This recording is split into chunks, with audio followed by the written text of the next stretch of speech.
Hello po mga kababayan, this is Nancy Bicolana uli. Kumusta po kayo? Ngayon pag-usapan natin itong, si Recto. Marami nang gustong magpa-resign sa kanya. Sabi ng iba, matigas kasi ang matigas kasi ang mukha mo, matigas kasi ang ulo mo, or something to that effect. Sabi naman din po ng iba ay hindi na raw po siya competent para maging isang government official sa ginawa nga po niya. Pati mga dahilan po niya ay hindi rin naman katanggap-tanggap eh. But anyway, mga kababayan, meron din pong question kay VP Sara tungkol sa pagiging, ano daw ang reaksyon niya sa pagiging tinaguriang queen of pork barrel itong si Sandro. Sinagot din po niya yan. At yun din pong tungkol sa kanyang, sa sinasabing, yung pinapaikot-ikot, mga kababayan, now, na tungkol sa, sabi Marcos Jr. open to dialogue with Sara Duterte and others, of course. Hindi man niya sinagot yan, mga kababayan, pero napakahaba ng kanyang buntong hininga ang sagot niya. So, pero dyan, puntahan muna natin ito na gusto ko lamang pong i-share aking opinion. Kung mapapansin ninyo, mga kababayan, ito pong mga nangyayaring yung pag-angkin ni Bongbong Marcos sa Davao Bucana Bridge at yung pong mga ipinilalabas na ganito kagaling si Bongbong Marcos, ganito kaganyan. Parang sa tingin ko po ay talagang opposite ang mga sinasabi nila kumpara doon sa talagang ginagawa nila. Why? Kasi parang gusto nila talagang i-engage tayo. Kasi wala po talagang mapag-usapan na maayos sa administrasyon na to. Kaya ganun na lang ng ganun. Kung mapapansin ninyo, ang dami ngayon sila Paredes naglalabasan na, yung mga iba naglalabasan na, naglalagay po sila dyan ng mga post para humaba yung conversation natin, malito na tayo, makalimutan na natin yung tunay na problema po ay ang pangit po ng takbo ng ating bansa dahil nga po sa mga kawatan dyan sa gobyerno. Remember po more than 1 trillion po ang ninakaw nila. So hindi po yan masusolve or sana makakalimutan natin dahil si Alcantara ay nagsauli ng 110 million, dahil merong mga sapsap na makukulong, merong mga hindi naman mga talagang proponent ang makukulong. So, ang dami pong nangyayari na pinag-uusapan natin, di ba? Pero ito po ang napansin ko. Halos lahat ng kabaliktaran ay ipinupos nila para yun ang pag-usapan natin. Makalimutan yung tunay na problema. Example, tingnan nyo to. Sinabi ko na ito, napuspos ko na ito, na sinasadya nila yan. Wala kasi silang maipagmalaki. So, ang gagawin nila, i-engage tayo ng i-engage o galitin tayo ng galitin. Pero pag na-realize natin na ganun talagang ginagawa nila, sagutin natin. Na yun lang naman ang kaya ninyo I-engage yung tao. Sabihin yung mga hindi naman totoo sa amin para yun na lang ang mapag-focusan natin. Biro mo, di ba? Tulad nito. Ang buong proyekto ng tulay ay sinimulan at natapos sa ilalim ng administrasyon ni Pangulong Ferdinand R. Marcos Jr. Kaya ito ay maituturing na BBM Legacy Project. Nagkakamali ka, Castro. Kung sinimulan nito ni Bongbong Marcos, magmula sa pagpaplano, dyan sa mga right of way, sa mga pamamaraan kung paano ito mapupunduhan, all the way na makakuha kayo ng pera hanggang sa matapos yan, maniniwala ako sa iyo. Pero sabihin nyo nang sabihin yan, Castro, hanggang sa mag-turn kayo ng blue, ang document will not lie. Ang document ng China, ang document nung sinimulan pa yan, 2018 pa. Castro, wag mo naman kaming inuurot. Pero sige lang, inyo na yan. Pero ang document will say otherwise. 'Di ba? Huwag po sana ninyong pagsamantalahan yung mga taong wala talagang time para mag-research at malaman ang katotohanan kasi lumalabas po kayo na kayo'y nagsasamantala sa mga taong wala ngang oras mag-research at hindi nila alam ang nangyayari. Not because na wala silang alam, wala lang silang time. Yung mga katulad ninyo, pag hindi namin sinagot, paniniwalaan. So, sagot lang tayo mga kababayan. Sinasadya nila to eh. Biro mo, pupunta doon si Bongbong Marcos. Alam na alam niya yan. Alam nila yan. Alam nga ni Vince Dizon yan eh. Alam nila yan. Kaya lang, parang wala talagang mapag-usapan. Worth talking about dito sa administrasyon na to. Puro konsumisyon. Puro galit. Puro sama ng loob. Pare-pareho pala yun. Ito pa. Anong sabi dito? Hindi maingay, naglilingkod. Hindi ka maingay, pero may nag-iingay para sa'yo. Remember? O bakit ka nawala as Speaker of the House? Di ba? Naalala mo? Dahil kay Speaker Martin Romualdez may AEK, dahil kay Speaker Romualdez may ayuda. Naalala niyo yun? Mayroong maingay para sa iyo dahil hawak ninyo ang pundo ng mamamayang Pilipino. Diba? Salungat naman. Ito pa, another salungat. Gusto ko lang po ipakita ninyo yung mga bagay na pinupost nila na parang, ha? Diba? O ito pa. Kailan pa to? Few weeks pa yata ito. Napansin na sabi nitong si Revilla, ano ba to ni Ramon Revilla. Sabi niya, napapansin na bumabalik na ang sigla ng ekonomiya ng bansa sa ilalim ng Marcos admin. Kailan bumalik? Kailan?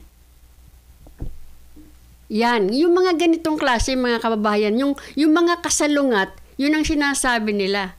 Para maano tayo, para engage tayo. We can. Pwede natin pag-usapan, pwede nating sagutin. Kasi baka may mapaniwala na naman sila eh. Ito pa. Anong sabi dito niyan? Kaya kami nagtatrabaho hindi para sa sarili namin, kung hindi para sa inyo. Ano na po ba ang natrabaho ninyo na para sa taong bayan? Ano na? Wala pa yung 20 pesos na bigas. Wala pa yung sinasabi mong aayusin mo ang Department of Agriculture.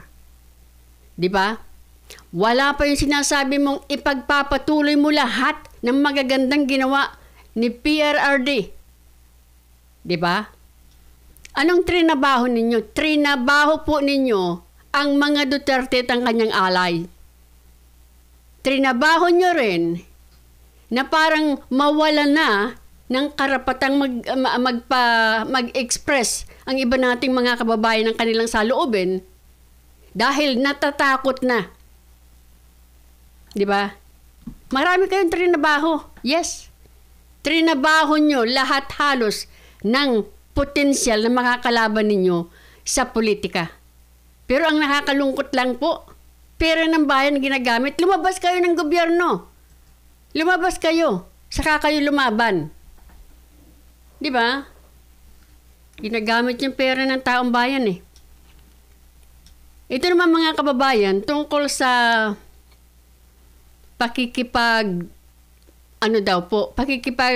willing daw po, itong si Marcos, di ba? Itong paikot-ikot na to, dito na tayo masimula. Pinakita ko lamang po yung mga pinopost nila. Kung mapapansin ninyo, puro kasalungat ng tunay nila, ng ginagawa nila.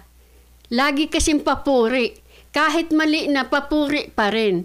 So po sila, meron talaga siguro silang nagpapayo sa kanila, advisor nila, na ganyan na lang gawin ninyo. Dahil wala naman talaga kayong magandang mapapag-usapan dahil ang pangit ng bansa natin ngayon. Di ba? Ito naman po, willing Ano ba, Marcos, ito naman po pinaikot-ikot na to. I think ito ay nagsimula pa, ewan ko kung may bago, nagsimula pa ito noong nagkaroon ng podcast itong si Kato Nying at doon niya na tanong kung willing siya makipag-usap sa Duterte. Sabi dito, Marcos Jr. open for dialogue with Sara Duterte and anyone for the sake of national interest. Ito mga kababayan, mahabang buntong hininga lang ang sagot ni VP Sara dito. Okay? Sinagutin po niya dito, hindi siya nagkomento pero buntong hininga lang ang kanyang naibigay doon sa tanong. At susunod diyan ay pakita ko na lang sa inyo. Ito po. Go, BP. One more, ma'am. Yes, ma'am. Any reaction, ma'am, kasi sabi po ni BBM is willing daw po siya makipag-dialogo sa inyo para daw po sa ikaw-unlad ng Pilipinas. Ang haba ng botong hininga. Natawa siya. Orat to. Okay. Yan. Hindi po siya sumagot dyan. Pero, ipapakita natin yung mga sagot naman po ng mga parang nakakaloko, sabi dito. Unahin muna natin itong sila na lamang po ang sumagot. Sabi dito,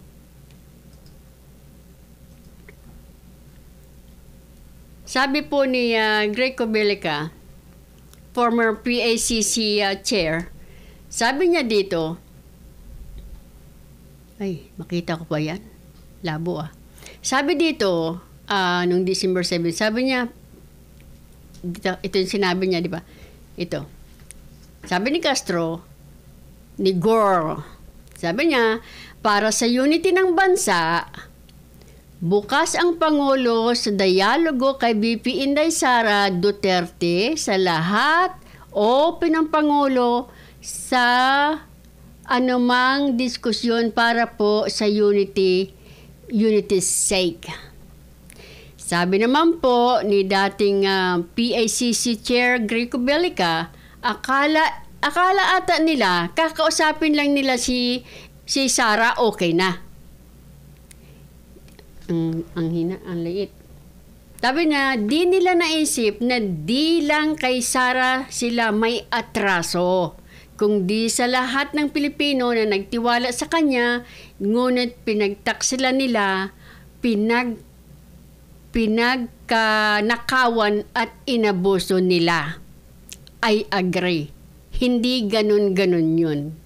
Ngayon, di ba? Hindi yun ganun lang. Ito pa. Sabi naman nito ni Mama Lutikia, sabi niya, what up? Crap. Pagkatapos niyong bastusin ang lahat, ngayon unity naman, pagkatapos mong balahorain ang mga Dutertes sake of, balahorain ang mga Duterte sake of unity? Diba? Parang, ano kayo nakakaloko? Parang, ganyan na nga, ganyan itong mga tao na to parang, kasi hindi nila naramdaman ang ginawa nilang pambabalahura. Kasi hindi sila ang binalahura. Silang nang balahura. From the beginning, na umupo itong sila Bongbong Marcos, sila Martin Romualdez, di ba? Oh. Ni hindi man lang nananaway itong si Bongbong. Ito pang sabi niya. Oh. Sabi ni Bongbong, hindi ganon ang pakikipag-ayos. Hindi pwedeng may kondisyon ang pakikipag-ayos sa mga Duterte. Ha? Kasi hindi naman po si BP Sara mga nagsasabi. May mga nagsasabi, anong gusto mo? Wala kang ang ginagawa sa ginawa mo kay Tatay Digong. Ni hindi mo nga, hindi mo ibalik kung ano-ano. Sabi pa ng iba, ibalik mo muna. Ibalik mo siya. Pero walang sinasabing ganyan si VP Sara. From the time, mga kababayan, na hindi makapag-rally ang mga tao, nung nandito pa si Tatay Digong, di ba? Hirap na hirap. Pinahirapan nyo ang mga mamamayang Pilipino. Halos parang inalisan nyo ng karapatan. Kapag hindi panig sa inyo, pinahihirapan ninyo. Pagkatapos magsasalita ka ng ganyan, for the sake of our country's unity, for the sake of unity, tapos sasabihin mo bongbong, hindi ganyan. Dapat walang kapalit. Wala namang hinihingi kapalit sa'yo. Yun lang mga kababayan natin nagsasabi, nagwiwis, na dapat meron kang ginagawa. Hindi yung gusto mo, magsasalita ka ng ganyan, tapos lalapit na sa'yo si BP Sara. Diba? Ano sa palagay ninyo? Sa tagal, ni hindi ka man lang kumibo, tinatanggalan siya ng security. Halos lahat ng pahirap, ikaw lang ang nakagawa niyan sa Vice President. Kayo lang, administrasyon nyo. Sa totoo lang. Tungkol naman po sa tinanong kay BP Sara, tungkol sa anong masasabi niya, doon sa tinagurian daw po si Sandro Marcos na pork barrel king. Ang sabi niya, wala naman pa daw siyang document, hindi pa niya napag-aralan, pero sabi niya marami talagang insertions. At yan ay kasama si Sandro. Hindi daw yung chismis, hindi yung sabi-sabi o haka-haka, ang document daw po ang magpapatunay. Diba? O, parang sinigundahan ni VP Sara yung sinabi nitong si Saldico. Ito daw, ang sabi ni Saldico, yan ang mga insertion mo, Sandro. O, ano? Saan mo dinala yan? So, dito na po tayo sa pinag-uusapan na naman bago tayo magpunta kay Recto. Ito mga kababayan, umiikot na naman ang impeachment dito kay BP Sara. At sinong mga namumuno dito? Sila De Lima, yung mga komunista, mga dilawan, sila. Ito ang sabi ni BP Sara. Kasi nga nakakahalata naman na tayo, di ba? Tingnan nyo to, ang balita dyan. Kasi sabi ni De Lima, hindi pa raw po ligtas si BP Sara doon sa confidential fund niya. Confidential fund kayo ng confidential fund. Tanungin niyo muna ang confidential fund ni DOJ Secretary dati ni Remulla, ni Bongbong Marcos, and 100 others. Kasi kayo, huwag kayong magpapahalata. Kasi maraming mga mayroong confidential fund, ba't ni minsan hindi ninyo nabanggit? Diba? Dahil talagang ang gusto nyo lang tanggalin ay si VP Sara. Sorry, wala kayong number. Dahil kayo, I'm sorry to say this word, kasi narinig ko, I agree, kayo talaga ay walang prinsipyo, kumakain kayo ng isinuka nyo. So, bakit kayo mapapagkatiwalaan? Di ba? At isa pa, mga dilawan, ilang dekada na kayo dyan. Walang naramdamang pag-ayos asinso ang bansa natin. Tingnan mo si Tatay Diggs. 6 na taon lang partida, may pandemya pa. Partida, may Marawi seeds pa. Partida, meron ding natural calamity sa panahon niya. Pero, napakain niya ang ating mga kababayan. Partida pa yan nakapag-build pa siya sa dami ng mga hinarap ni Tatay Digong. Nakita natin, naramdaman natin, yung mga kriminal humina, yung mga roads naglakihan, yung mga tulay. Sa inyo, anong nagawa nyo? Yeah, doon kay Corazon Aquino, napalaya ninyo yung mga NPA. Di ba? Kayo, tingnan nyo nga yung Manila Bay, Boracay na pinakikinabangan ninyo, ni hindi nyo linisin. Di ba? May pagkabalahura kasi kayo. Kaya ayaw ninyo sa matinong leader. Yan po ang number 1 talaga ng mga komunista, ng mga dilawan, ng mga liberal. Ayaw na ayaw talaga nila ng matinong leader. Pag may matinong leader, hindi na nila magagawa yung gusto nilang gawin. Kaya yan ang dahilan. Walang other dahilan. Si BP Sara, kung ano ang binibintang ninyo, di ba? Pero hanggang confidential fund lang kayo. What else? Paulit-ulit sa confidential fund. Pero hanggat hindi nyo tinatanong, confidential ng DOJ dati, confidential nitong si Bongbong, confidential fund ng iba pang departamento, namimili lang kayo dahil ayaw nyo sa malakas, matino, kayang magpaunlad ang Duterte. Napatunayan sa Davao, napatunayan na yan sa ating bansa. Di ba? Ito. Ang sagot ni VP Sara, dyan sa pinaiikot nyo na naman na impeachment. 10:38 ng gabi, kinwestiyon po ni Vice President Sara Duterte ang umunoy pamilyar na pattern ng political maneuvering. Matapos muling bagitin ng ilang miyembro ng Kamara ang posibilidad ng panibagong impeachment complaint laban sa kanya na muna'y lumilitaw habang Salamat pala sa SMNI sa mga balita po ninyo. papalapit ang deliberasyon ng 2026 National Budget. Si Jason Rubrico sa balita. Hindi na ikinagulat ni Vice President Sara Duterte ang mapahayag ng ilang mambabatas sa Kamara tungkol sa posibleng pagsasampa ng bagong impeachment complaint laban sa kanya. Giit niya, ang timing nito ay nagpapakita ng isang pattern na matagal na niyang napapansin tuwing may malalaking deliberasyon sa Ayan. budget.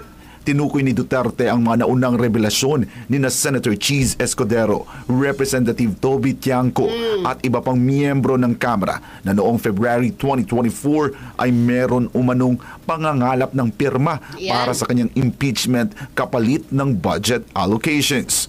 Ayon kay VP Sara, ang mapahayag na ito ang nagbunyag ng katotohanan na ang impeachment complaint laban sa kanya ay hindi talaga nakabatay sa prinsipyo kundi sa presyo. Kinwestiyon din ng bise kung bakit sa kabila ng mga revelasyong ito ay walang naisagawang investigasyon para panagutin ang mga posibleng responsable sa umano'y bilyon-bilyong pisong nasayang sa political warfare, mga pondong dapat sana'y napunta sa serbisyo publiko. Dagdag pa niya, muling ginagamit ang impeachment bilang bargaining chip Correct. habang papalapit ang pag-aproba ng 2026 national budget. Hinamon niya ang mga nagtutulak ng impeachment na itigil ang pagtatago sa likod ng lengguwaheng good governance. Binigyang diin ni Duterte na handa siyang harapin ang anumang alegasyong nakabatay sa katotohanan. Ngunit hindi raw siya mananahimik habang ang proseso ng impeachment ay ginagawang isang racket na nakadepende sa pondo. Diba? Yan na naman talaga eh. Parang ginagawang hanap buhay nyo na yan eh. So mga kababayan, totoo naman.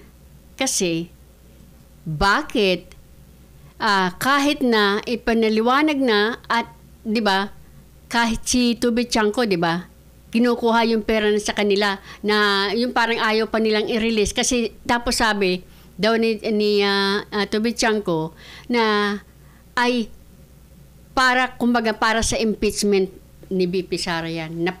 Napasign na sila. Hindi po naman yan chismis din kasi meron din naman mga congressman na nagsasabi na nag-sign sila kasi baka hindi sila ma-release ng budget, di ba? So, hindi nyo na maiitago yan. Ang problema, kahit ang dami ng lumalabas na ganyan, wala man lang ni isa sa kanila ang nagsuggest na imbestigahan natin ito na parang ginamit ang pera ng bayan para mamili, kumbaga, o mamigay ng pera sa mga nag-sign para mabigyan sila ng allocation ng pera.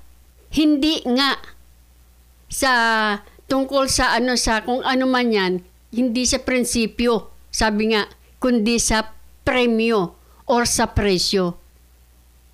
'Di ba? So ginagawa ninyong hanap buhay ito, ayan na naman, paikot-ikutin niyo na naman ang impeachment. Kasi bakit? Ginagawa niyo ng bargaining power niyo yan. O papa-impeach namin si BP. Dadami kami, manguha kami ng ganito, ng ganyan. Kailangan niya ng pondo. Bakit niyo ginagamit ang pera diyan? Dito na po tayo sa kay Recto. Kasi sabi na Recto, 'Di ba sinabi na nga ng Supreme Court na isoli 'yan. Unconstitutional yung nangyari. Hindi sila dapat kumbaga, hindi nila dapat kinuha 'yon. Kaya nga dapat isauli. Ngayon, ang sabi kasi ni Recto doon, parang yung kanyang mga explanation ay parang parang tulad nito sabi niya, hindi natutulog daw po yung pera sa PhilHealth. At hindi raw po kayang gamitin lahat ng PhilHealth. Hala, alam ba ni Recto ang pinagsasabi niya? Or siya lang ay talagang out of touch at pera lang ang nakikita niya? Kasi po mga kababayan, tinanggal po nila yung sinasabi ko, ulit-ulitin ko. Hindi nila ipinagpatuloy yung 100 million a month na ibinibigay sa PGH. Hindi na nga ninyo pinagpatuloy yan. Tapos po maraming mga kababayan natin hindi na makapagpagamot sa takot sa taas ng bayarin. Ang isa pa, para kayong, hindi ba sabi nga na pinag-uusapan noon na kailangan daw pong mayroong at least 2 taon. Ano ba yun? Savings? Reserba. Para sa ating mga kababayan. At kung meron mang ma-extra dyan, dapat po hinahabaan ninyo, dinadagdagan ninyo ang benepisyo ng mga members.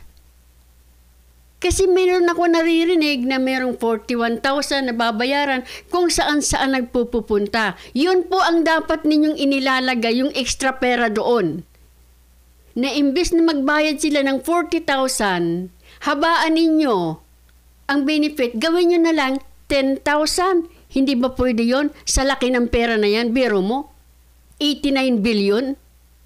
Gusto ninyong ilagay lahat, kunin lahat, ilagay sa treasury. Di ba? Oh, hindi ba yun ang dapat ginagawa? Hindi, natutulog po yung pera doon because gustong patulogin para meron kayong dahilan na makuha nyo. Di ba? Saan ka nakarinig na hindi kayang gastusin ng PhilHealth yan? Hindi kayang gastusin because ayaw ngang gastusin. Para mayroon kayong excuse.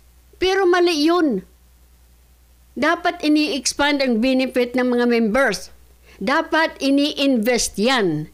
At dapat kailangan mayroon kayong extra reserba. Reserba tawag ba dun? Reserba reserba for 2 years. Alam ninyo yan. Kami nga mga ordinaryong mamamayan, alam natin yan eh.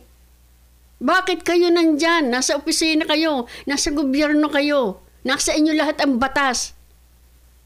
Di ba? Oh. Bakit nyo niloloko mga tao? Natutulog daw. Saan ka nakakita na natutulog ang pera sa PhilHealth? Di ba? Ito na nga po, pinagre-resign siya dahil sa kanyang mga pinaggagawa. Ito siya.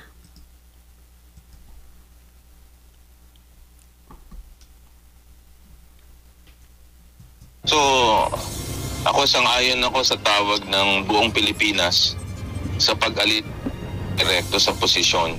Walang gagawing magaling yan para sa bayan. Mas gusto niya pa yung pera o yung fiscal discipline or yung common sense approach na walang common sense, na walang compassion and kindness. Walang malasakit at kabutihan. Ito ang ilan sa dahilan ng iba't ibang grupo. Kaya nila ipinananawagan ang pagbibitiw sa pwesto na Executive Secretary Ralph Recto. Kasunod ito ng deklarasyon ng Supreme Court na labag sa saligang batas na ilipat ang 89.9 billion pesos excess funds ng PhilHealth sa National Treasury. Bilang Finance Secretary noong 2024, si Recto ang nag-utos ng lipat pondo sa pamamagitan ng isang department circular. Ayon kay Health Reform Advocate Tony Leachon, dapat magbitiw si Recto bilang Executive Secretary upang hindi na maulit ang mga ganitong klaseng aksyon sa pamahalaan. Gayong mas ibang klase, no? Yun lang nga, oh. Hindi nga tama yung ginawa. Prenomote pa ni Bongbong Marcos. Bongbong, yung iyong mga tao dyan sa palibot mo, Ay, nako. Taas na posisyon ang hawak ni Recto ngayon sa gobyerno. Para naman sa Nagkaisa Coalition na kabilang sa mga petitioner sa kaso, isa rin sa rason kaya dapat mag-resign si Recto ay ang kawalan umano nito ng sapat na kaalaman sa Social Security funding. Incompetent? Kasunod ng depensa nitong common sense ang kautosang fund transfer. Ang ating nakikita ay hindi na siya competent sa kanyang ginawa sa 60 billion unconstitutional transfer. Ay palagay ko ay wala na siyang kredibilidad na maging opisyal ng gobyerno. Bukod kay Executive Secretary Ralph Recto, naniniwala ang health reform advocate na si Dr. Tony Leachon na dapat nang usisain ni Pangulong Ferdinand Marcos Jr. Ayan. ang mga miyembro ng kanyang gabinete. Ayon kay Leachon, dapat siyasatin ng Pangulo si Health Secretary Ted Herbosa na umano'y kinunsinte ang paglilipat ng pondo. If the President does not realize that bababa ng bababa ang tiwala sa kanya, ngayon mababa na. Almost 1 in every 5 ang nagtitiwala. It's because of the people around him. Ito pa, natawag tuloy siya din. Ano sabi niya sa kanya? Tigas ng mukha mo. Tingnan siya. Ay, nako. Ito, si Kamanggagawa. Anong sabi niya kay Recto? Ayan, sige. Dapat papanagutin si Executive Secretary Ralph Recto, dating Finance Secretary na nasa likod ng paglilipat ng excess funds sa National Treasury mula sa government-owned and controlled corporations, kabilang na ang Philippine Health Insurance Corporation o PhilHealth. Ayon ito kay Kamanggagawa Party List Representative Elisan Fernando. Kasunod ito ng deklarasyon ng Korte Suprema na unconstitutional o labag sa saligang batas ang utos na paglilipat ng 89.9 billion pesos na halaga ng excess funds ng PhilHealth sa National Treasury. Dapat kasuhan itong si Ralph Recto at yung mga kasama niya na arkitekto ng paglipat ng pondo ng mga GOCCs papunta sa national government. Malinaw na sinasabi ng Korte Suprema, illegal yan at hindi po pwede yan. Gate pa nito, kasunod ng kautusan ng Korte Suprema, labag sa batas ang ginawa ni Recto at dawit dito maging si Pangulong Ferdinand Marcos Jr. Mali.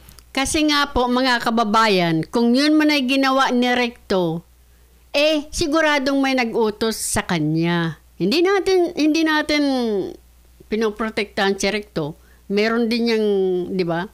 So, Bongbong Marcos lang ang pwedeng mag-utos dyan. Now, na illegal ang ginawa ni Executive Secretary Ralph Recto sa basbas na rin ni Pangulong Bongbong Marcos. O ano ka ngayon, Ralph Recto? Tigas kasi ng mukha mo eh. Pinagpipilitan mo pa na kunin yung pondo ng PhilHealth na galing sa mga kinakaltas, sa sahod ng mga manggagawa, kontribusyon ng mga ordinaryong Pilipino.